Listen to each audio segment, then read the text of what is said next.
Machine recording, so, Ready? yep, if you are ready, Ms. Johnson, ready to go. Okay. I would like to call to order the June 8th planning meeting of the Central York School Board. Please rise for the pledge. I pledge allegiance to the To flag the flag of the of the United States of America and to the republic for which it stands, one one nation, nation, under under God, God, indivisible, with liberty and justice for all. Thank you. Okay, just for informational purposes, the board will hold an executive session after this meeting to discuss some personnel issues. And with that, Mr. Kessler, could you take the roll? Yes. Gemma, Here. Gothy, Here. Grothy, Here. Guth, Here. Johnson, Here. King, Here. Lewis, Here. Speed, Here. and Wagner. Here. Thank you. Okay, moving right along, I think we are going straight into to Mr. Grove with the Assistant Superintendent report.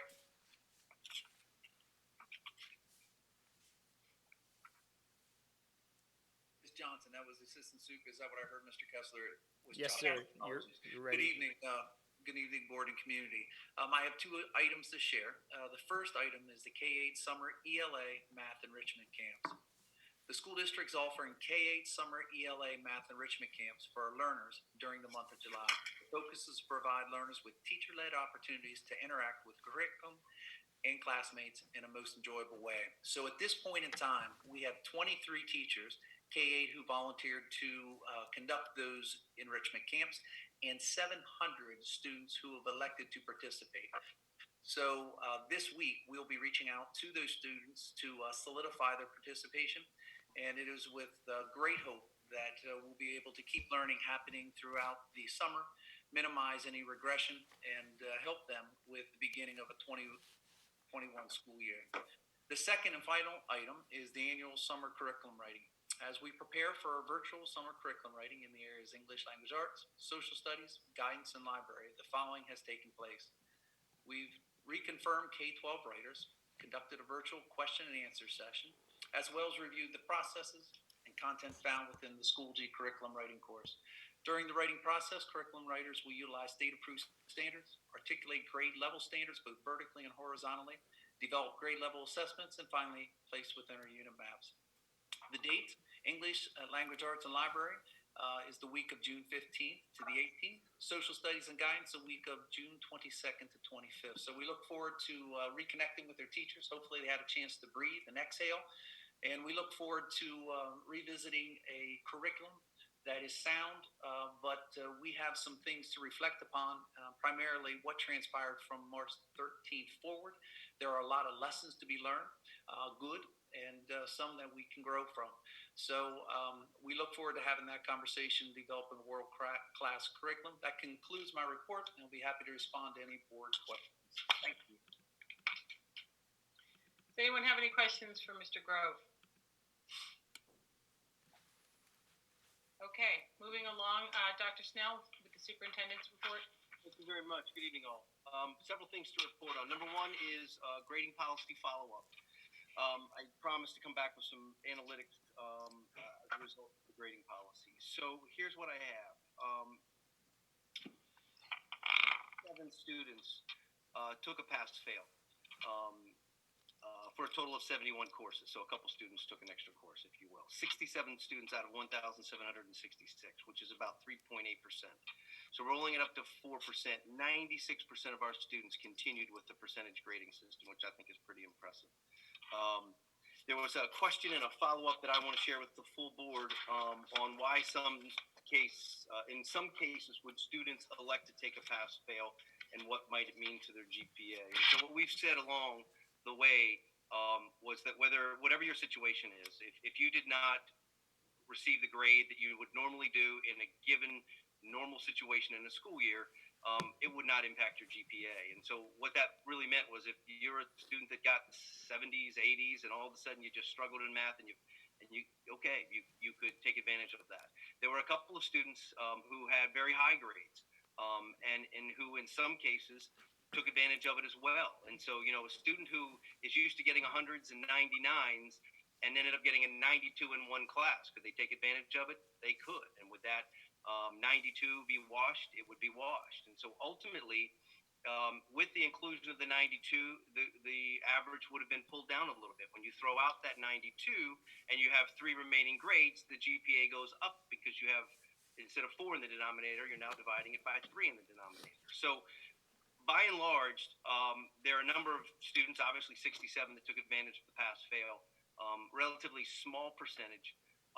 And in most cases, our intent was anybody who did not score as well as they would have in a normal brick and mortar traditional approach to school had some relief and some safety valves there. And so we're pleased with that, the fact that 96% of our students stuck. It's a compliment to our administrators, our teachers, our Schoology learning management system that we continued in planned instruction for the most part. Nobody would ever try to sell you on the fact that what we did was exactly like being in school. It wasn't, but we continued with the curriculum. 96% of our kids stuck it out. So I'll stop before I go on to any other items that I have and answer any questions or any follow-ups. Does anyone have anything they'd like to address to Dr. Snell?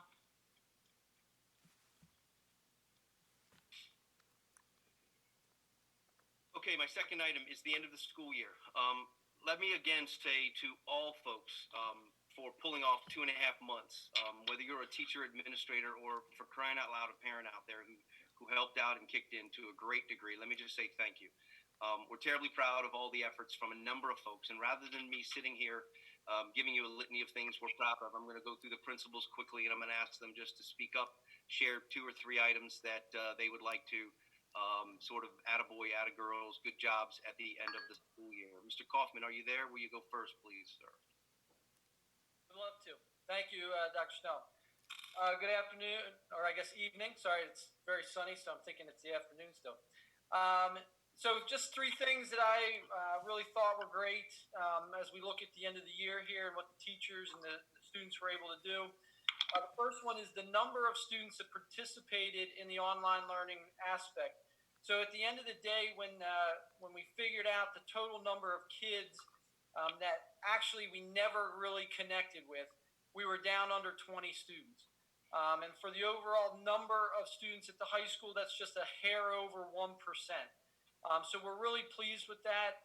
But it also highlights some things that we'll be able to, from lessons learned, come back at if we ever have to go into this situation again.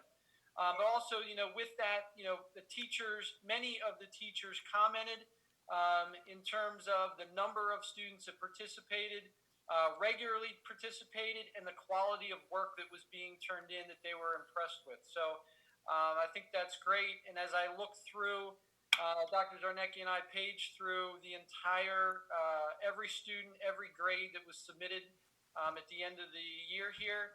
And the grades were actually quite good across the board. So we were really impressed. The second thing is the senior recognition event and the drop-off and pickup. So as you know, there was numerous different things that were done organized by not only the student council, administration, teachers, all kinds of different things that were put together, as well as the drop-off and pickup event. Actually, we had a second with the yearbook. And I had numerous parents, whether it was as we were driving through during that drop-off and pickup or send me emails that thanked us for all those different things. They're senior, as many of you are well aware, very disappointed in how the end of the year went. But those parents commented how positive they thought those different events were. And then finally, the virtual awards ceremony. Any kind of virtual ceremony is difficult to pull off, and a lot of different people had to contribute in order to make that happen. But once again, I had numerous emails saying how pleased they were that we were able to do this, that we continued to do it. We recognized all the students. Actually, we even added 2 awards this year, and just that it went off very, very well. Parents even already started getting the awards in the mail. So A lot of different people put a lot of effort into that, and I greatly appreciate all of their hard work from the staff. Those are my three, Dr. Snow. Thank you. Thank you, sir. Dr. Harper? Sure. Good evening. So at the middle school, three areas that we are definitely proud of was first and foremost the use of Schoology during the closure. So obviously we've used Schoology across all classes for several years, but it was always used to simply supplement instruction. And so our teachers very quickly learned and tried new ways of presenting content and assessing our learning. They were able to continue the curriculum right where they left off in March. And many teachers were able to complete the curriculum for the year despite the closure and all the challenges that we faced. Another point of pride for the middle school is the connections that our teachers made with our learners during the closure. So I know that you are aware of our Rockstar postcard program that we have. And actually, a lot of teachers sent virtual Rockstar postcards during this time. They also sent a lot of individual emails and phone calls. Many teams created weekly videos to send to their learners just to simply provide a connection when they couldn't talk face to face. And we received a lot of really good feedback on that. Many learners and parents commented that it was nice to be able to stay connected despite feeling so isolated during this time. And then similar to the high school, another piece that I'm proud of that many parents said that they appreciated was the virtual award ceremony that we held. Additionally, there was a slideshow with pictures from our yearbook committee that some learners put together from throughout the school year. So we had a lot of positive feedback about that ceremony. That's where we gave out our academic as well as our character awards. People really appreciated being able to hear their child's name being called for an award. Thank you, Dr. Harper. Mr. Uchef, Ms. Dick? Good evening. Mrs. Dick and I are going to share some points of pride from the intermediate level here this evening. One of the first things that Mrs. Dick and I were super proud about was the collaboration and teamwork that really occurred between the North Hills and the Sinking Springs teachers and staff. The teachers and specialists from North Hills and Sinking Springs worked collaboratively together throughout the entire remote learning experience. And in cooperation, they were able to develop activities, communication, and assessments related to learning that were integrated into instructional practices for all the classrooms and all the learners. The level of cooperation and sharing of the work was immensely positive as we witnessed through meetings, through planning times together, and brought greater alignment between both our buildings and just deeply enhanced the professional relationship between teachers in both of the buildings at grades 4 to 6. The second point that the intermediate level would like to celebrate, our point of pride, similar to what Dr. Harper shared for the middle school, is the use of Schoology, but also technology. Because the intermediate, like our middle school level, has consistently been highly engaged with Schoology and technology integration in our instruction on a day-to-day basis, the move to remote learning was actually very seamless for us.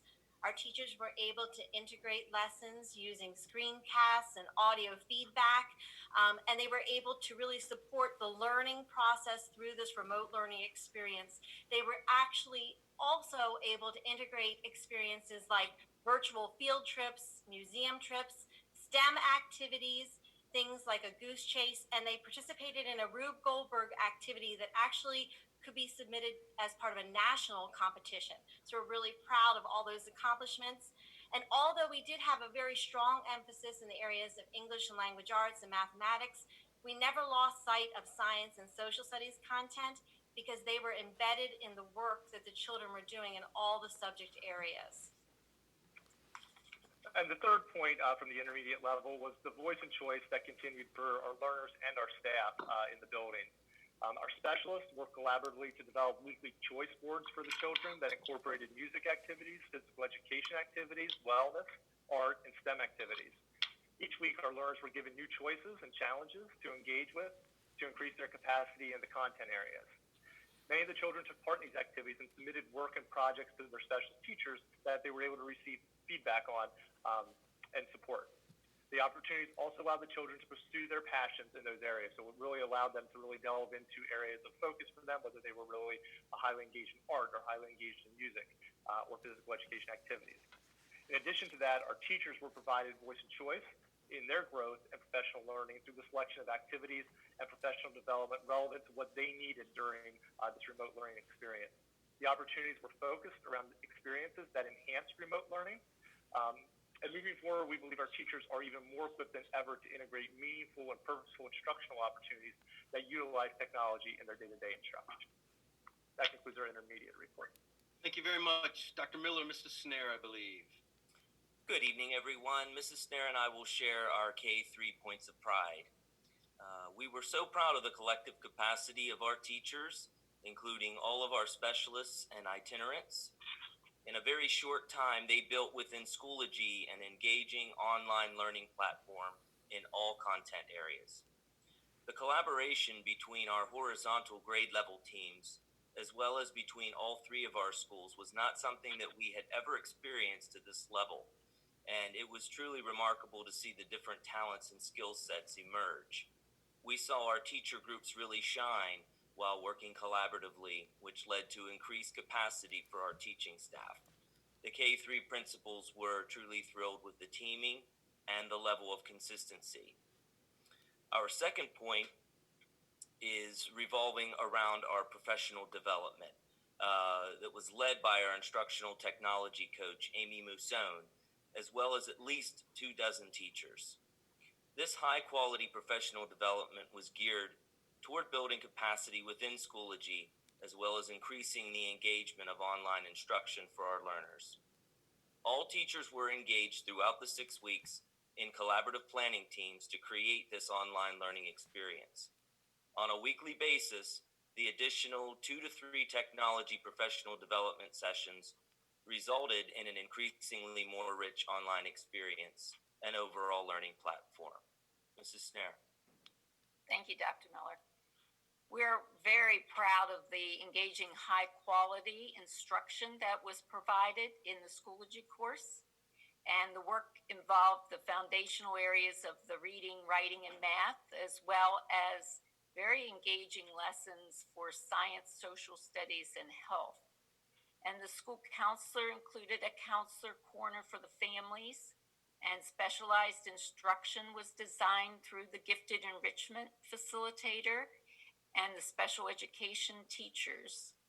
The online learning was provided in a weekly format to provide the flexibility for our families so they could schedule it as they needed throughout the week.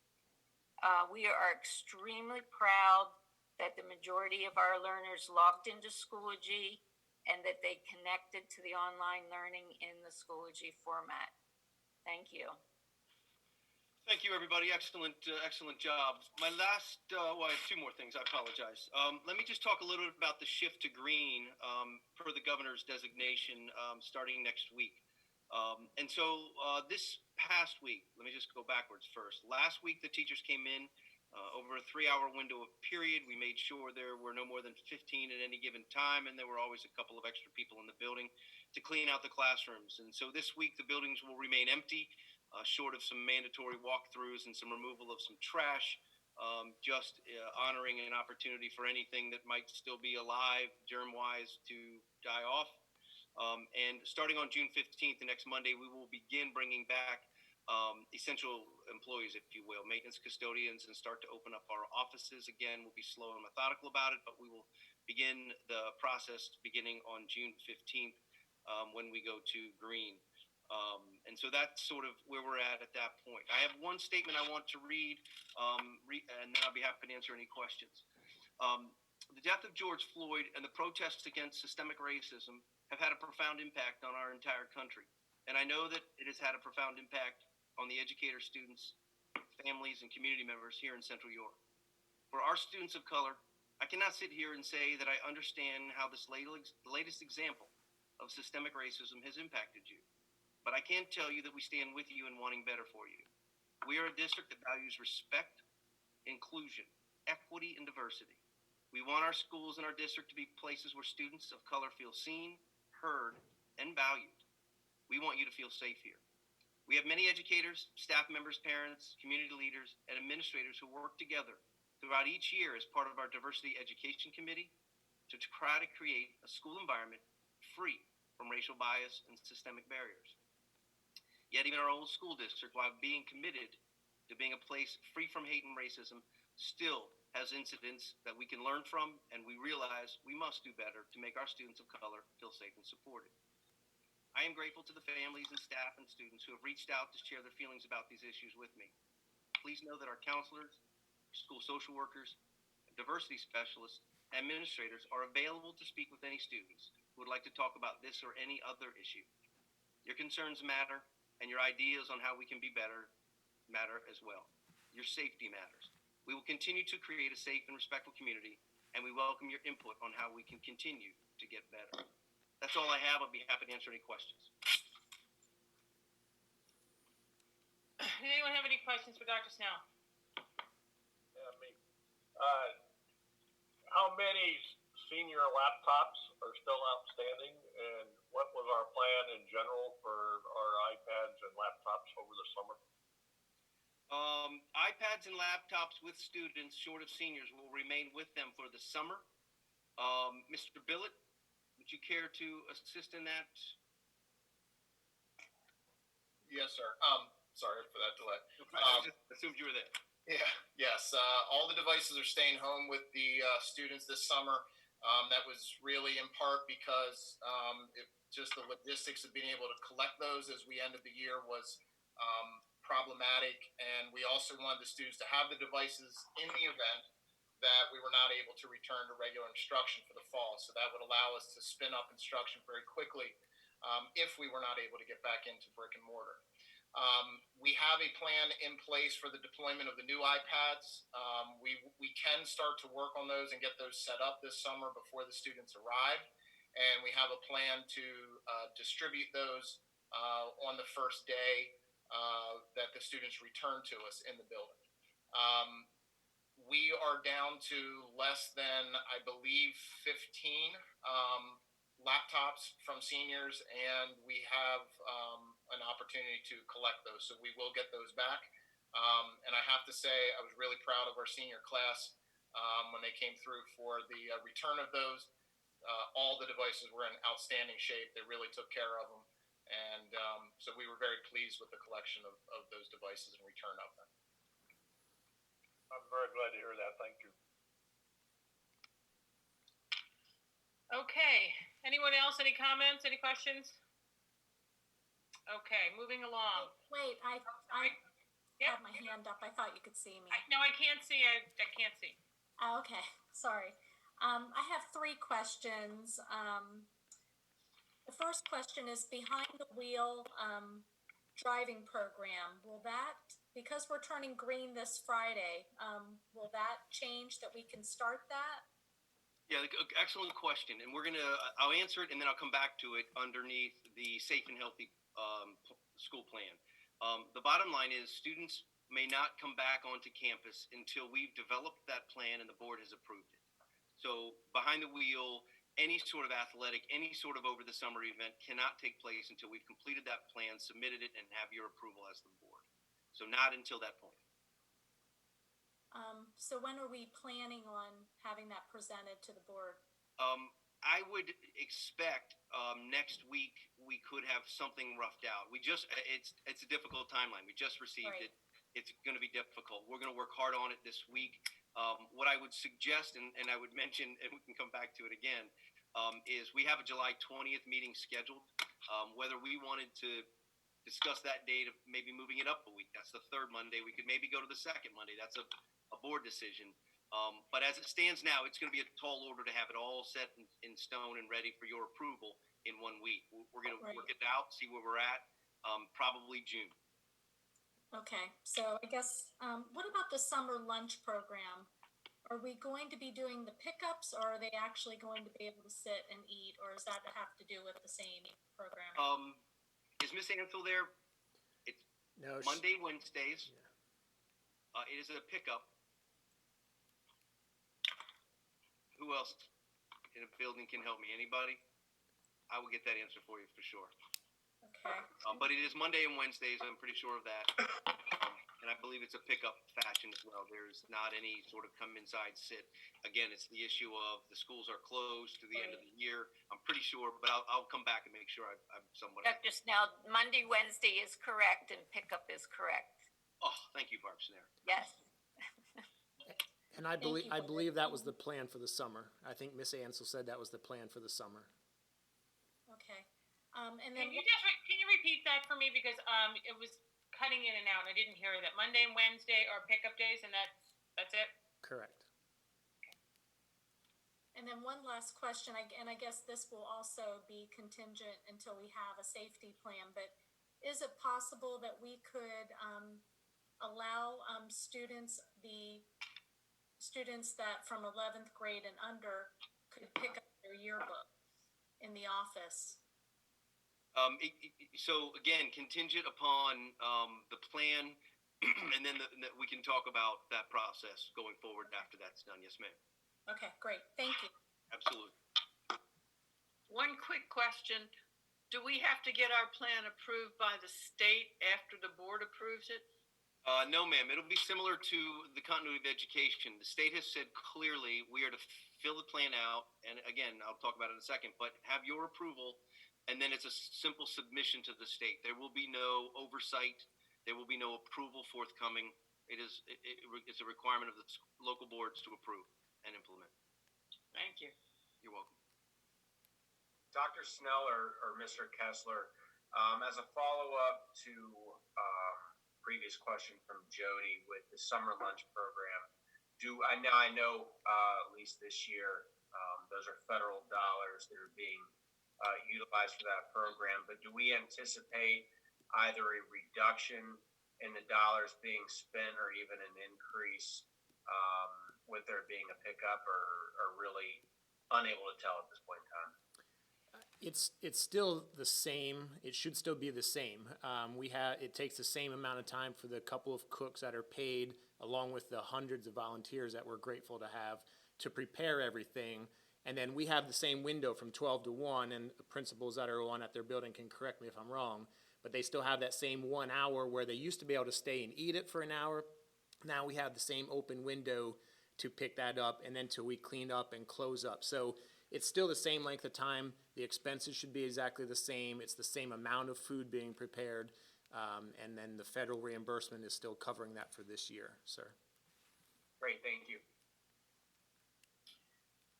Mr. Kessler, if we're just doing pickup, do the volunteers still have to have all the clearances since they're not going to be alone with any children? They got to be in a car.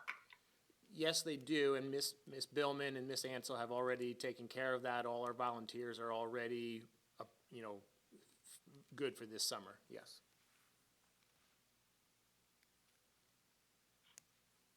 Anyone else? Okay, is that all for you, Dr. Snell? Yes, ma'am. Okay, moving along. This is an opportunity now for our first citizen comments. I don't know, Mr. Kessler or Mr. Villett maybe, if you have any comments that were emailed in or people to speak.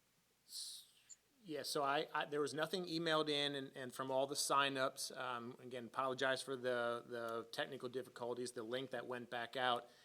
There was no additional email or writing comments. I don't know if Mr. Billett has received anything request. I did not receive any. Okay. Okay, so moving on to our discussion items for the evening. We're going to start with the adoption of the 2020-21 general fund budget, tax rates, homestead resolution. Am I kicking that right off to Mr. Kessler? Or yes, Mr. Kessler, no ma'am. Mr. Kessler can take it, sir. Okay, so we have a couple of quick items to update. Obviously, back in May, the board approved the preliminary draft budget. It's been advertised. There has not been any feedback received. It was in the newspaper. It was been on our district website. So there's nothing that's come in as far as that has been concerned since May. The update that we did share at the end of May, so May 29th, that Friday, we were glad and grateful to pass along that there is a state budget.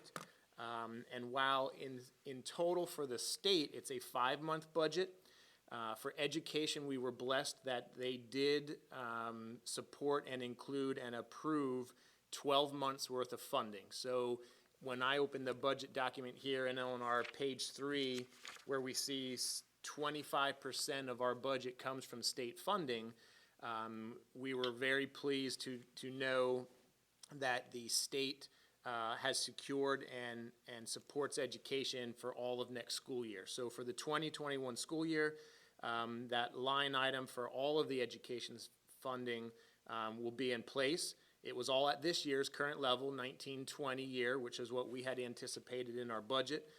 So that is good. And then the second impact of that is the homestead farmstead. So as a separate agenda item, each June, a school board will approve the homestead farmstead resolution, which will, it's basically a pass-through from the gaming funds that are achieved. The state provides a little over $1 million to Central York School District. We in turn disperse that out to all of the approved, again in the notes there's 9,220 approved properties this year that are in Central York School District. And so that yields about $115 off of the tax, off the property tax bill that goes out in July for Central York residents. You have to be approved for that homestead farmstead. So originally, a couple of weeks ago, they did not certify the full amount, and they were only looking at being able to fund 50% of that from the state. And then as of school code bill that was passed and the governor's budget that was adopted May 29th, they did use stimulus money to fill that hole. So the state is maintaining the homestead farmstead full amount, and so we will pass that along, the continued $115 off of the tax bills, and so that's the resolution that the school board would pass as well next Monday. And then there was one additional, and this is what will really lead into the only update to our budget as I open it up here once it downloads. There we go. And so on page 4 of the budget book, I have highlighted the $521,000 additional dollars that are new. That is going to come through the health and safety PCCD world. Similar to the safety grants that we've received the last 2 years, Part A.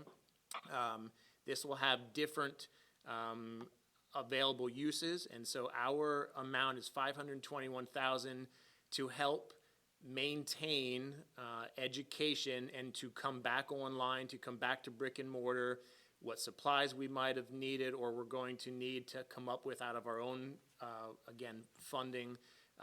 Any equipment, service, maintaining staff, technology is an available use. So even the new iPads could be allocated towards some of that cost.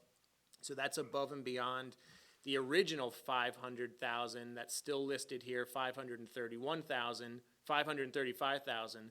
That was federal stimulus dollars that's coming through the Title I allocation.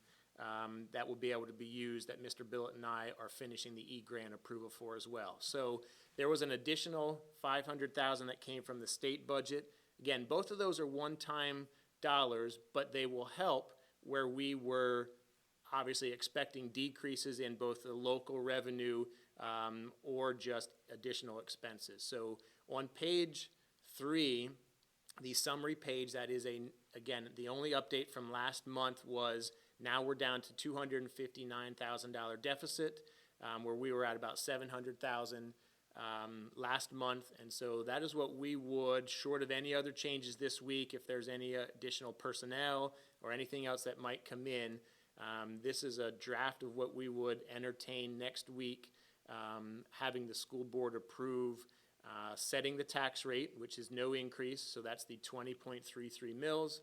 The other two, 0.5% of realty transfer tax and earned income tax that we enact, the homestead farmstead, and then the budget with a $259,000 deficit. So that is the updates that I have at this time. That is what we wanted to provide. We'd gladly open it up and take any questions from the board, comments. We'll open it up for you. Mr. Kessler, is there any monies in the proposed budget to address the need for the additional PPE or cleaning supplies and all the things that are going to be part of this plan for reopening? Did we anticipate and have any budget monies for that? Or my original understanding was that we did not have that in the budget. We did not have anything on a line item specifically set aside for that. But what our plan internally was, from a buildings and grounds, from the facility budget, the 2600 account code on that budget book, we were going to repurpose, and use chemicals and cleaning funds, use other equipment money, put off other purchases that would not have been needed, in order to allocate it where the need was, if we need to buy extra equipment, extra gloves, masks, those types of things. So we were going to either not use it for cuts or normal things, and allocate that money, similar from other places in the budget where we were going to pool funds for that. So this $521,000 obviously helps if we would need above and beyond what would be in our regular budget. But that's still our plan, even though we're now going to receive this extra money. We're still planning to self-fund it from just reassessing budget expenditures or reclassifying. Correct. So from our current $95 million budget that we have, so unless we needed to go above that for something that we, again, can't foresee at this time, and Dr. Snell is going to touch on the health plan. Again, we've already had some meetings on the facility side. So if there would be above and beyond expenditures, we'd have to come back to the board, and instead of the $259,000 deficit, maybe we need another $20,000, and maybe it becomes $300,000. So ultimately, we'd use fund balance in the end, and so that's sort of an update, yes. Okay, thank you.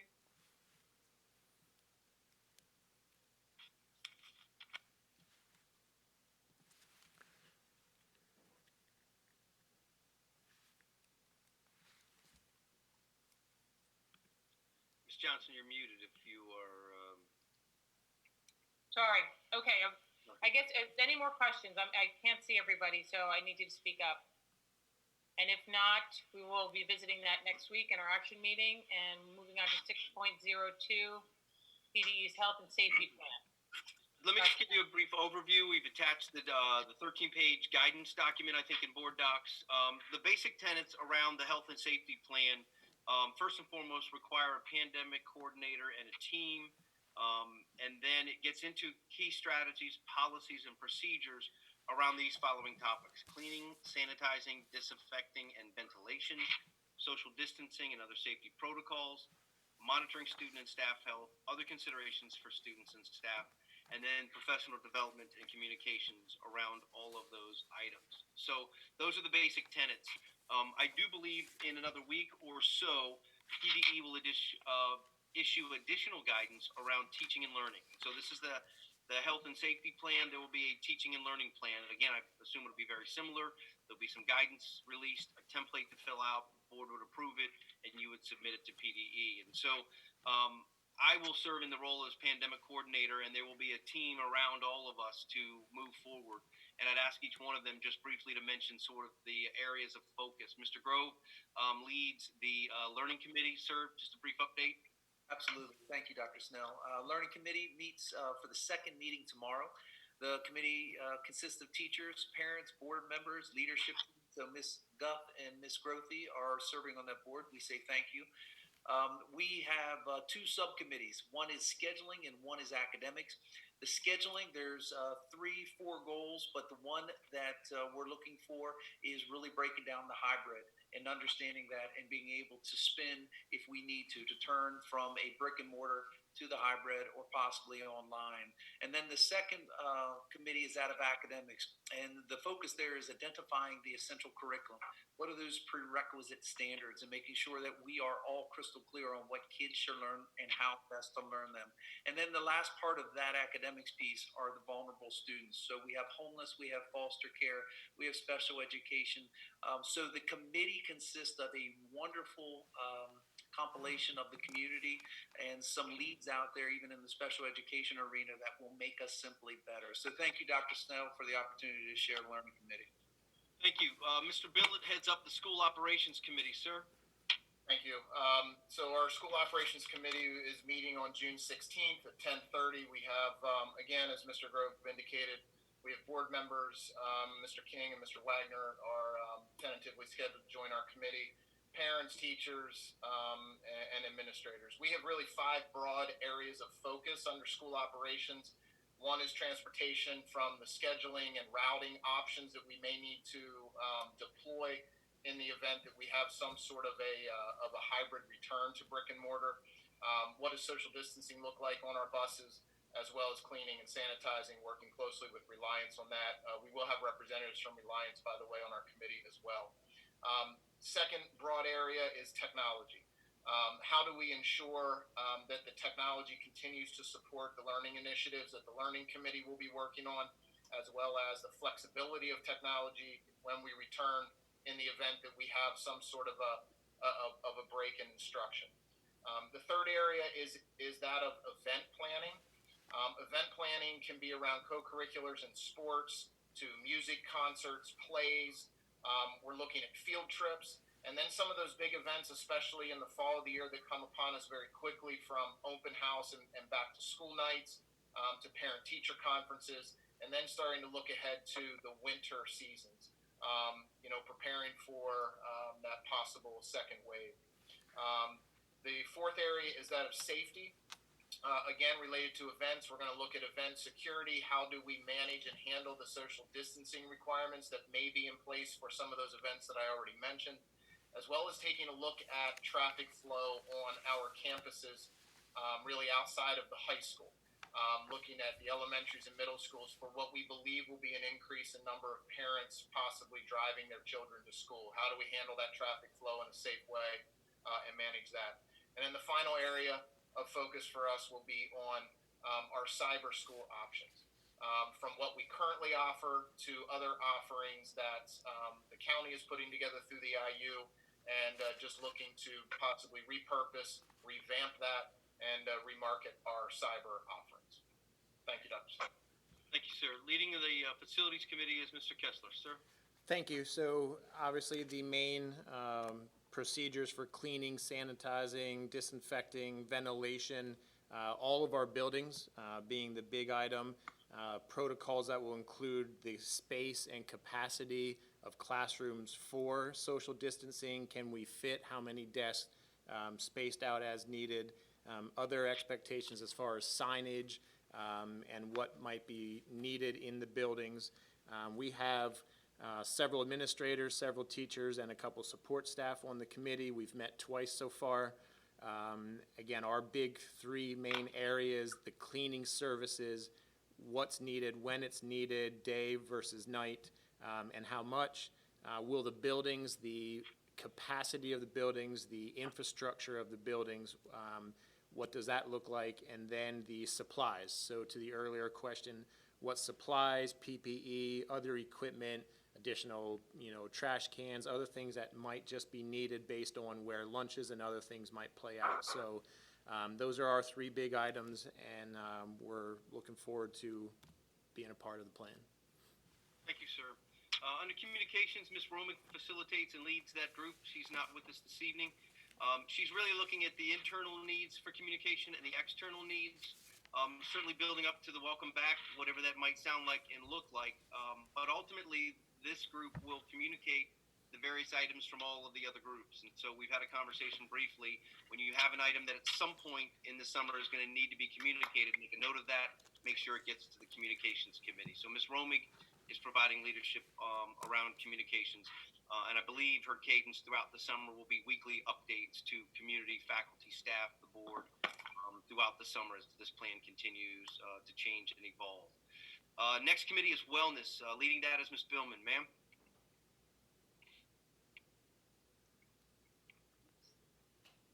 Can you hear me? We have you. Yes, ma'am. Sorry, no little issue here. So, good evening. The Wellness Committee is focused on the social, emotional, and mental health of three main groups. First and foremost, our students, and secondly, our employees, and then, of course, our community as a whole as well.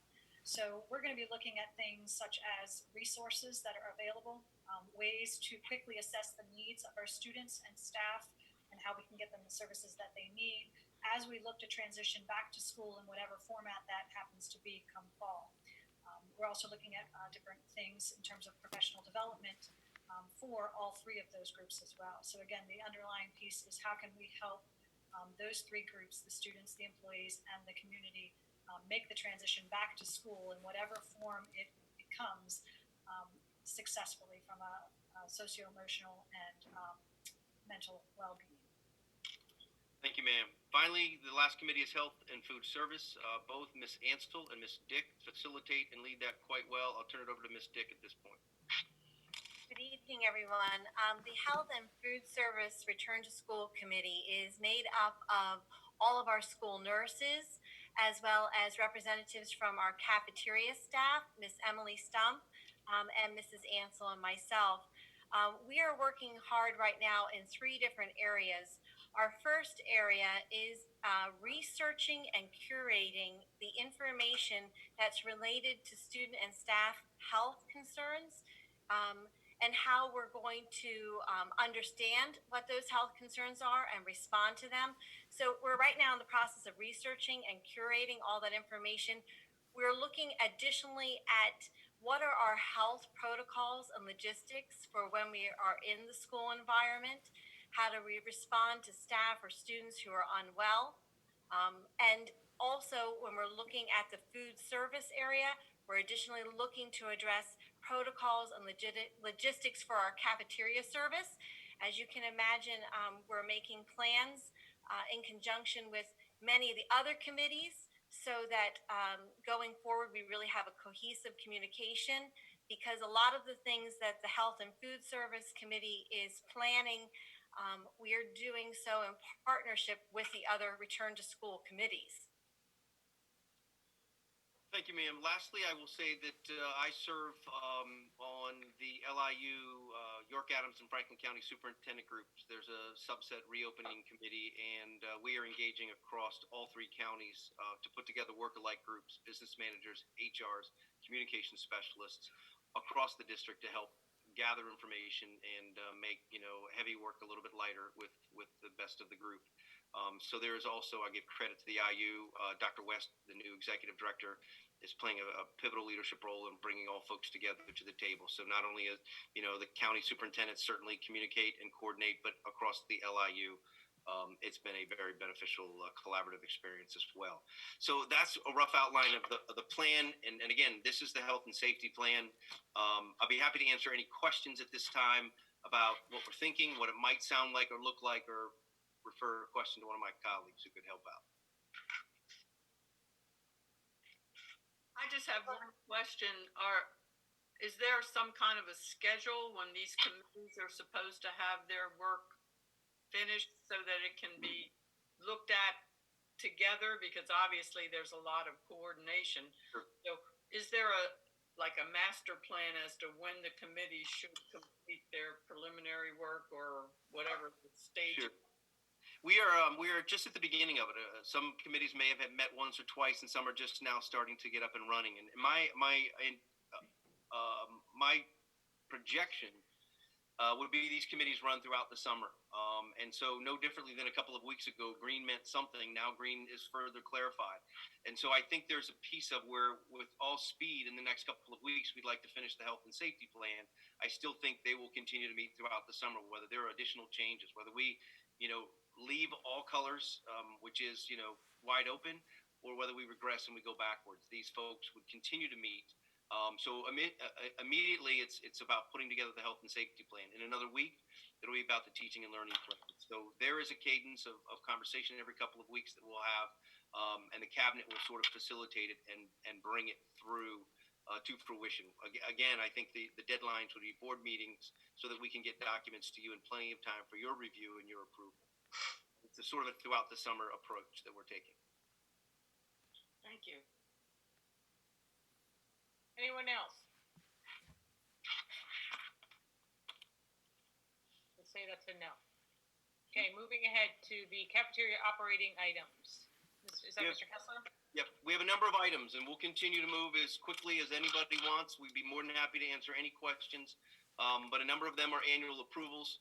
Mr. Kessler, will you take this one first? Certainly. So the cafeteria budget, with a couple of other attachments there, the meal prices, the a la carte items that we're able to sell at some buildings, and banquet prices for outside groups, athletics, and other places that use our food service program to put on a banquet, assuming they're available in the fall, winter, and spring. So these are the requirements to be approved. There is no meal increases, and so this year there's no breakfast or lunch price increases in the budget. And as I open the budget here, again, similar to the state budget, the funding is secured for cafeteria as well.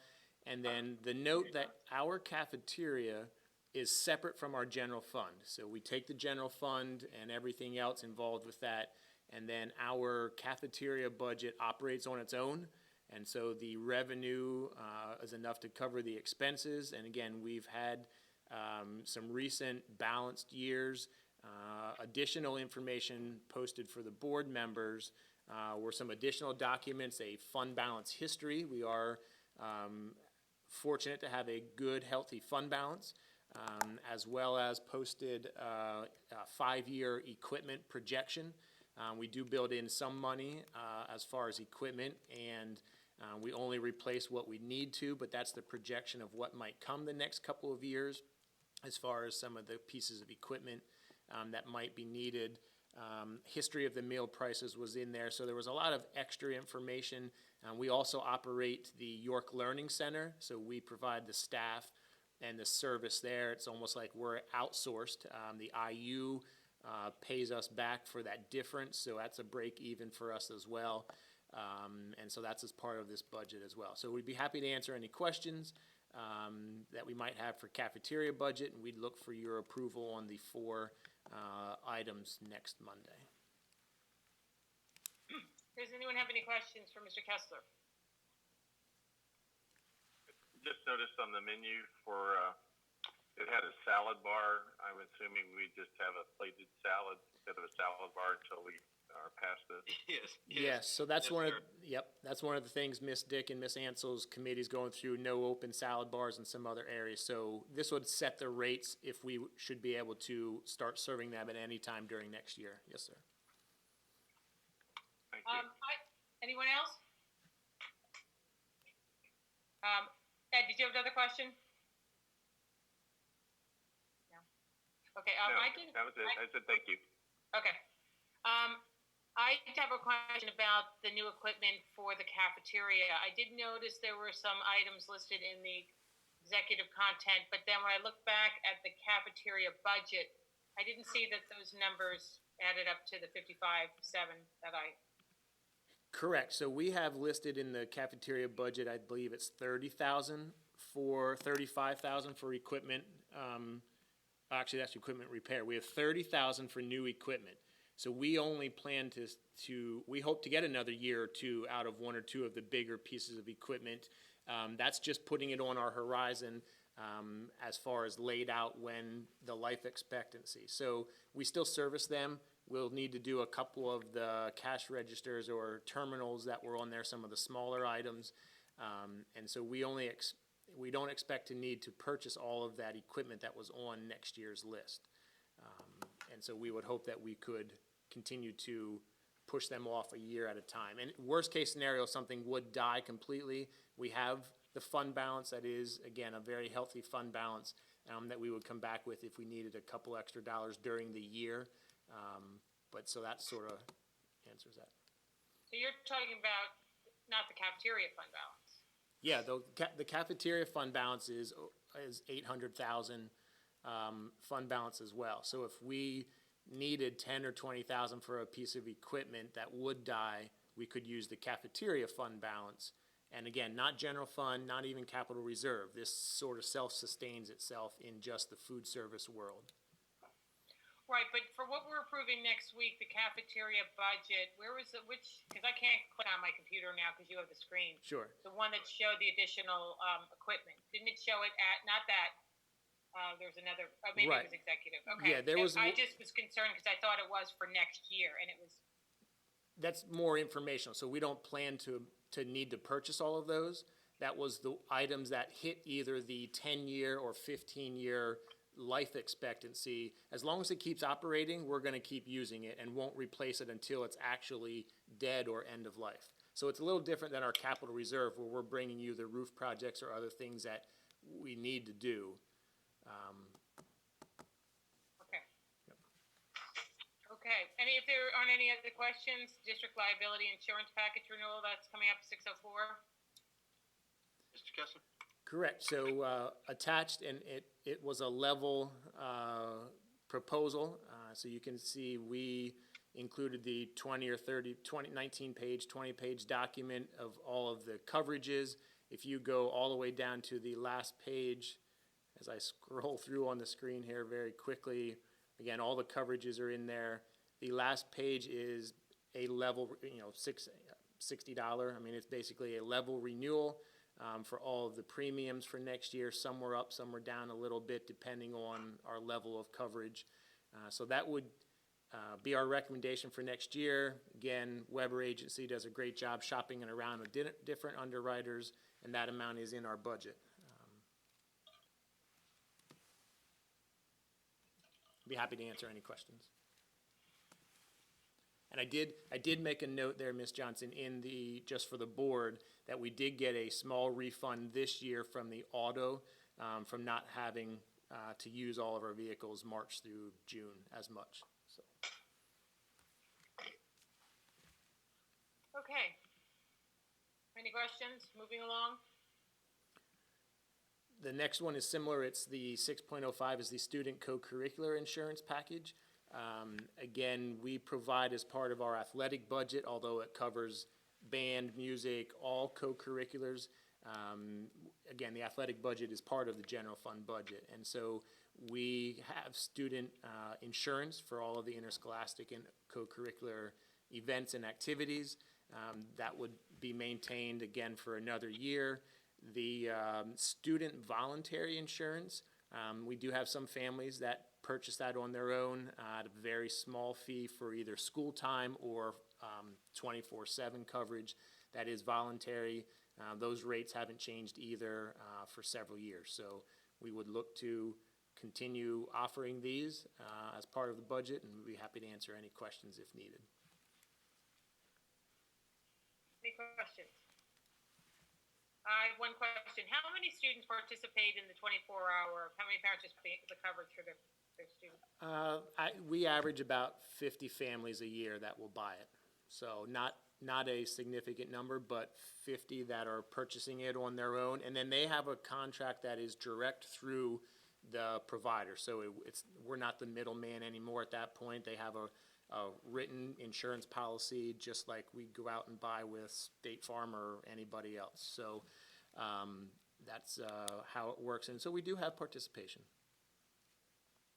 Is any of this insurance based on activity levels or number of people participating in co-curricular activities, so that if, say, all the fall things are pushed off to winter, is there any change in the cost? So, and I think I had put some extra notes for the board in the board content as well. It is not based on, if football has 100 players or 90 players. There isn't a magic quantity number. But they did confirm that if a fall season does not take place this year, or if a full season does not take place, then they would prorate the cost in the 2021 year. So for this one, they had provided some additional benefits March through June, and I think I cut and paste those notes for the board as well as a follow-up. But yes, so if a whole season would be shut down this coming year, it would be prorated.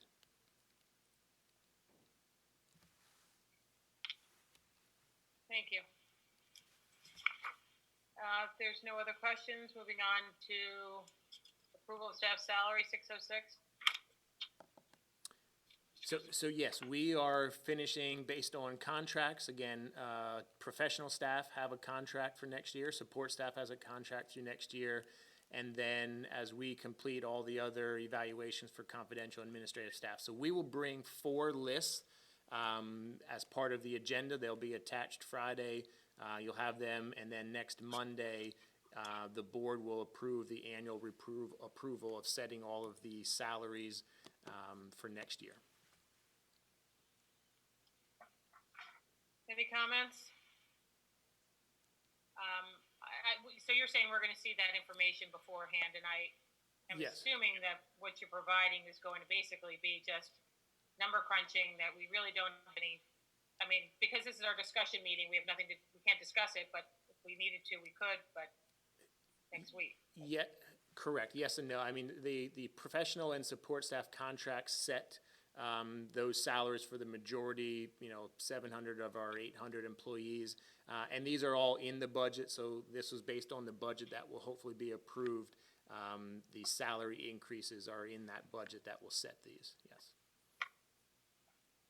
Okay, if there's no questions from the group, moving on to 6.07, similarly, wage and salaries for our salary guide, and this is now,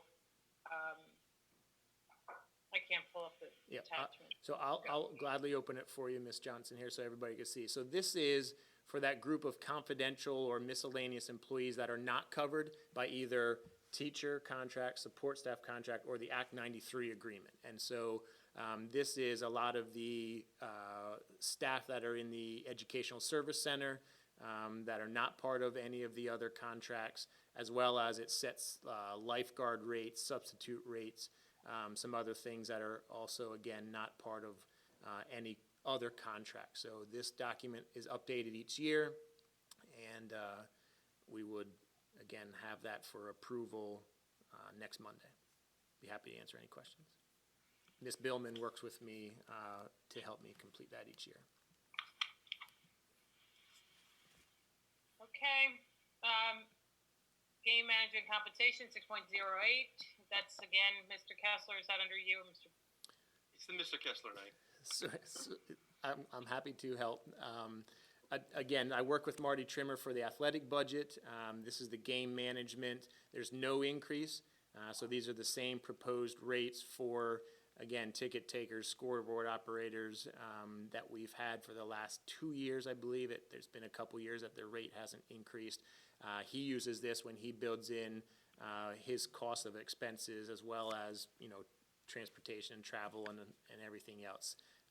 So this is built in based on the number of home events that we have for all of our athletic events. And again, this just sets the rates. So back to Ms. Guth or some others earlier, if there is no season or as events might not take place, this doesn't allocate us to pay anything out. This is only when we would actually have events. This is the rate for those people that would work those rates, or work those events. Are there any questions? One comment I have is I'm assuming they're hourly rates, but I don't know if we could put somewhere, maybe it's on the page, but I looked at it pretty closely. I didn't see if it says per hour or per event. I will confirm, but these are per event. So they're receiving, again, $45 for a game to sit in the booth and sell tickets or do the scoreboard. So I'll confirm that, and we can have that added to this, yes, but they are per event. Thank you. You want to move ahead, 609, Mr. Kessler, or Dr. Snell with athletic official fees, same thing? Yep. No increase from last year? I wouldn't say that without opening it exactly. I think there might have been a $1 increase. And so you could see some of the events. Again, this was approved for years out by PIAA. We're merely accepting them. Some of them increased $1 or $2 per event. I know there were some that did not change. So it all depends. We're basically accepting them as that's what we have to pay then. So again, some of them changed, some of them did not change. year to year. But Marty Trimmer, Mr. Trimmer uses this to build his expense budget as well. Okay. Are there any questions from the board? Okay, Mr. Kessler, I know you usually handle PSBA membership. I did notice they said that they were freezing our fees for 2 years. Yes, and again, whether it's Dr. Snell, myself, Mr. King, as our representative PSBA, or anybody, but yes, we posted the dues are going to be frozen, so PSBA is holding the line on their membership. We had attached the highlights. This is in our current budget for next year. We'd be happy to take any questions or feedback.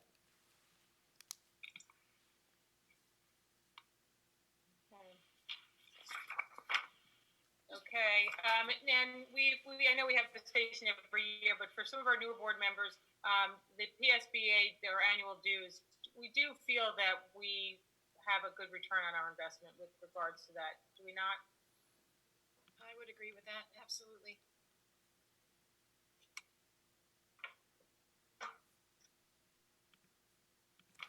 Okay. If there's no questions, moving on in. Medical examiners. Annual approval, if you'll open up the list, you'll see it's for physicals, routine sort of events. Folks from WellSpan comes out of Mr. Grove's office, and we ask for your annual approval. Okay. Additional dual enrollment. Mr. We Grove? added 2 additional. Oh, I'm You sorry. wanna take it? No, take it, Dr. Snell. Fine. Mr. Grove? Oh, Mr. Grove, sorry. Yes, good evening. Tonight, there are 2 additional agreements, one from Messiah College and one from Harrisburg University Science and Technology. So these contracts they come up sometimes, something that is possibly generated by an upperclassman or upperclassmen asking for additional opportunities. So in addition to York College, Penn State York, and HAC, we would have 5 college agreements. So these are presented for your review and hopeful approval. Thank you. Any comments?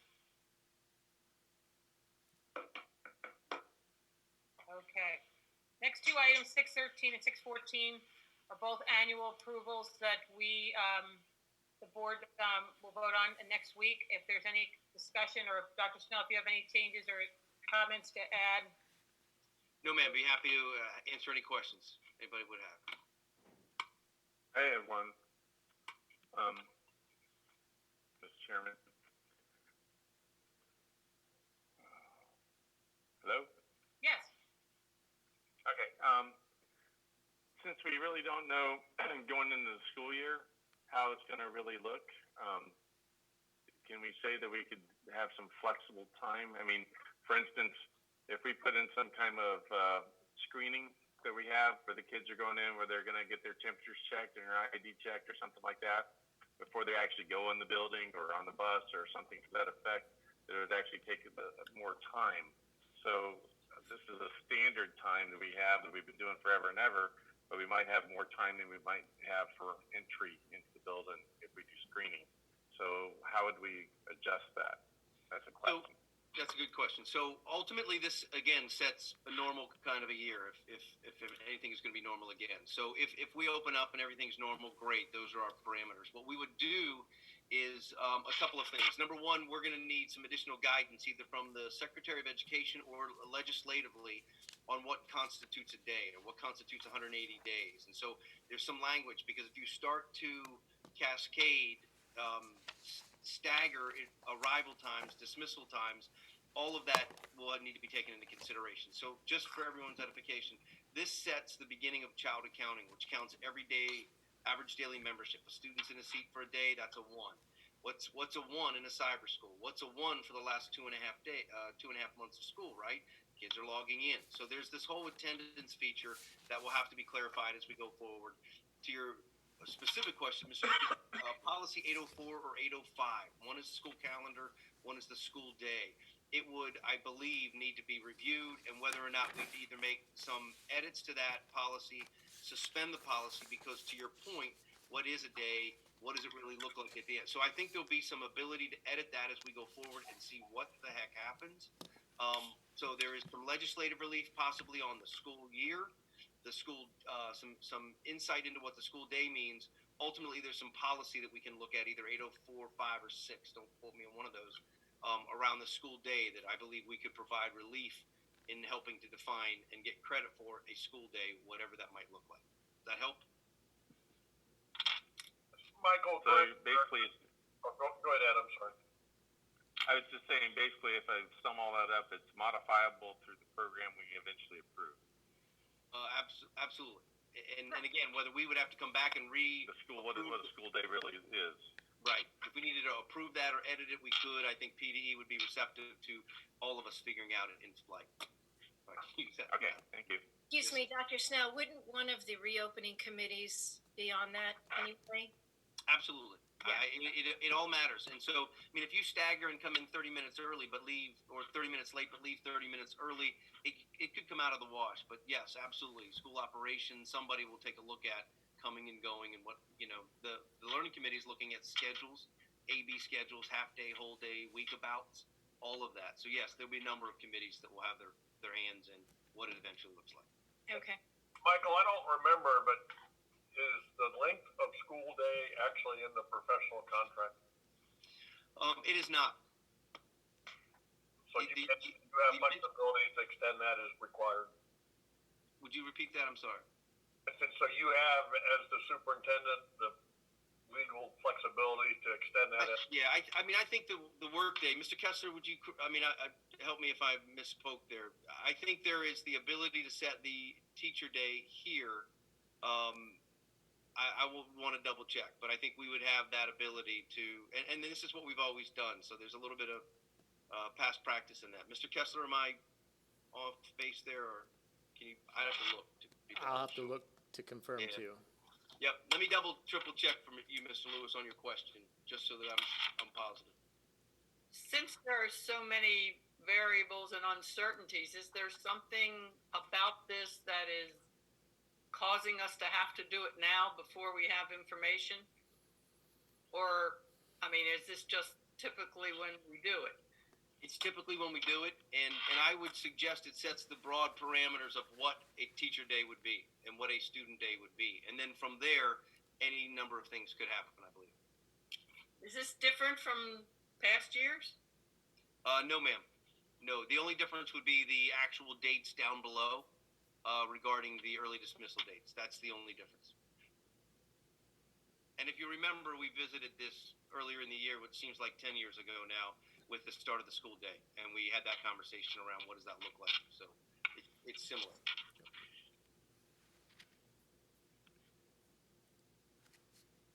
Everybody good? Yep. Let me just clarify the workday. There is workday language in the contract, Mr. Lewis, that does say the workday will be 7 hours and 45 minutes. So it does mirror this piece. I thought I vaguely remembered that. Thank you. Thank you, and a quick text message from Ms. Billman. Thank you. Okay. All right. If there's no questions, moving along. Final adoption of policies. Second readings. We have two policies: attendance at meetings via electronic communications, which will almost be over by the time we approve the policy, and fiscal compliance. So that will be on our agenda for next week. Any questions? Any discussion? Does that have an expiration date? 614? 14. 15. I'm sorry, what, Ms. Guth?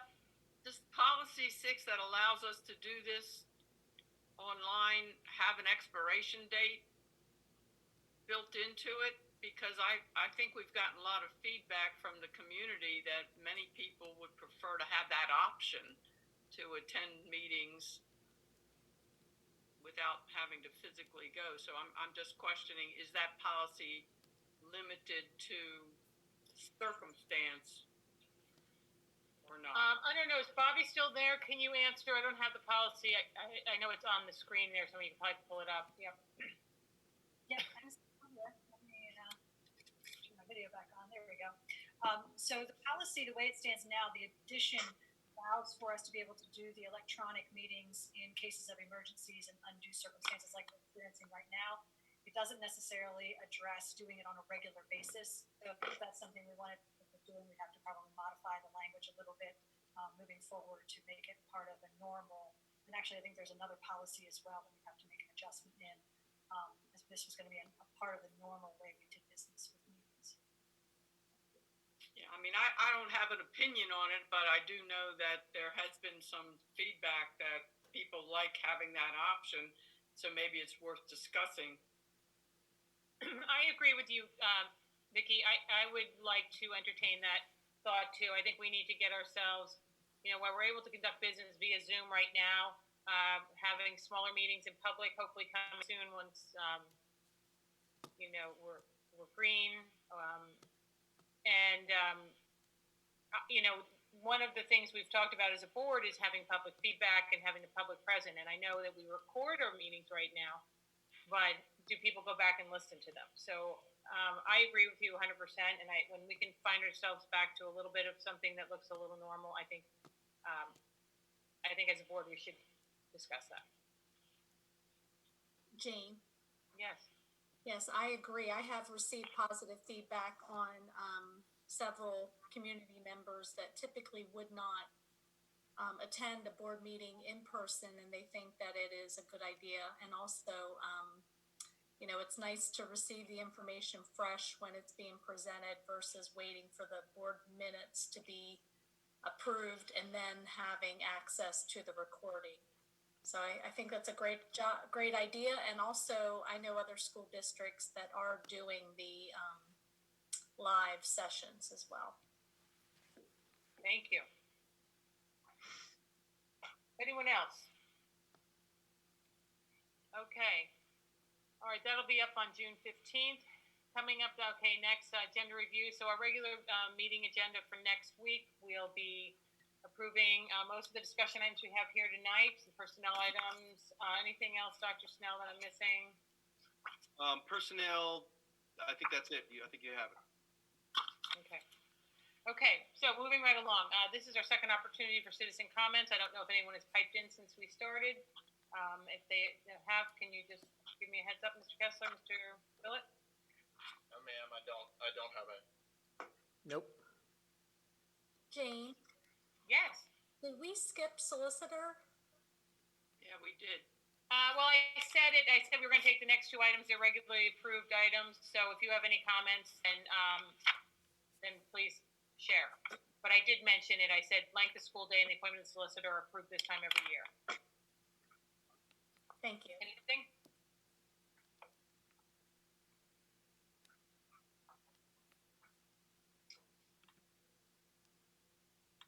Did you have a comment, Jody?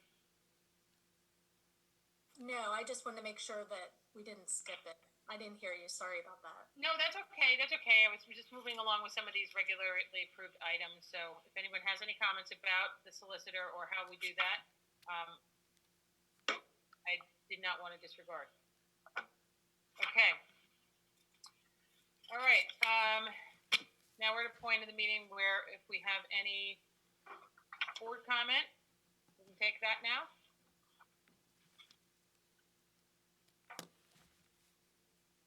Jane, this is Kyle. Question either for you or maybe more appropriate for Dr. Snell. Has there been any thought on when to begin holding in-person board meetings with at least the board?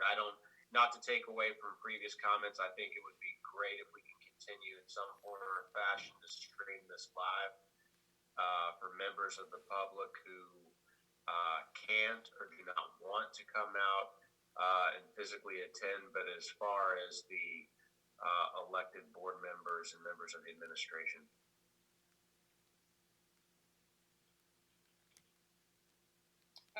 Well, we're going to be going into green we're supposed to be going green on Friday. And I think the big question becomes for the board itself to have a meeting, I think would be acceptable with social distancing, et cetera. But the problem is you don't really have any gauge on who is attending the meetings. So unless we had an actual physical sign up where people would sign up to attend, like they're signing up to be virtual, maybe that would be something. But I'm sure that's probably part of the many committees we have and also direction from our solicitor and the state based on what CDC comes up with. And based on what, Jody was just saying about, having the meetings, live, if we could do that live as a transition, not Zooming, but we're in the room, but we, you know what I'm saying? We videotape it live so people could watch it at home, but we're in the room. We reviewed that, I'm going to say a couple of years ago. And so based on the comments, I will pull that back out. We took a look at what would it be to record it. And then also, and there are districts, Southern and a couple others, suburban, that actually do broadcast, live stream their meetings. And it was a camera and we quoted the cost. So we'll pull that back out and come back at it. I think this, one of the silver linings is there are people attending board meetings, and I think the time is now to do so. So we will come back with our recommendations, update them for consideration as we move forward. I guess for Kyle's question. Go ahead, Greg. No, I was just gonna say, I just wonder if it's possible to do both simultaneously. The issue with the Zoom meeting where we're all together, and we've talked about this and we've tried this, if we were all sitting around the table, there would be an incredible amount of feedback because we were all sort of piping in, and when folks are too close to each other in a Zoom meeting, might there be some other avenues? We certainly can research that, but we could certainly have a camera that would be stationary and broadcast the meeting live. That's certainly doable. And Jane, I just thought I'd throw out, from what I read, if I'm remembering right, yellow is no meetings more than 25, but green is 250. It's definitely allowable. We had a stocking leader phone call. So going into the green, it is allowable. My recommendation would be wait another week. Let's talk about it for July, and then get back at it as all things continue to improve. Thank you, Dr. Snell. This is Mike, and I appreciate the fact, hopefully in July, we can find a way for the elected board representatives to be in a room, and whether through it's a Facebook Live or a YouTube event or something like that, that we can include the general public. I think that's very doable, but I think getting us back together is important. Absolutely. I agree. Okay, any other comments?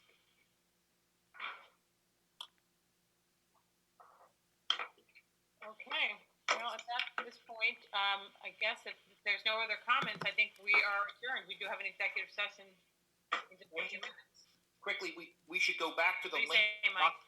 Should we go back to the link in Dr. Snell's email for the executive session? Because we got a new link for this. Right. Yeah, it'll be back to the one that I sent to the school board earlier today, 1 o'clock or 1:30. So yes, that original link for executive session is still valid. Any difficult, text me. Okay, we're going right in, or we're gonna take 5? Going right in?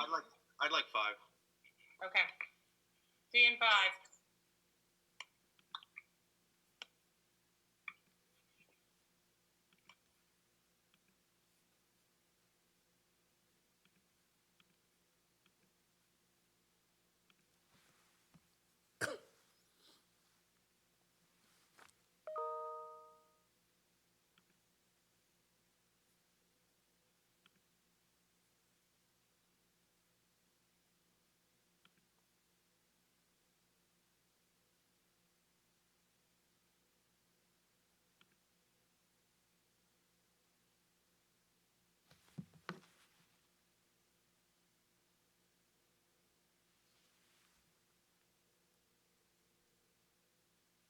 Yeah, so it should be your one that you set up for 9 o'clock p.m. executive session. You should still be good. The one that got broken was the one that Ryan Kaufman was using. Yeah. Yep, I'm sitting waiting now. So go ahead, and then. Yep, I'm gonna go use the restroom too. So it says waiting for the host to start. Here I come, and you can let me in. Okay, sounds good. All right. Nope. All right. Thanks. Bye.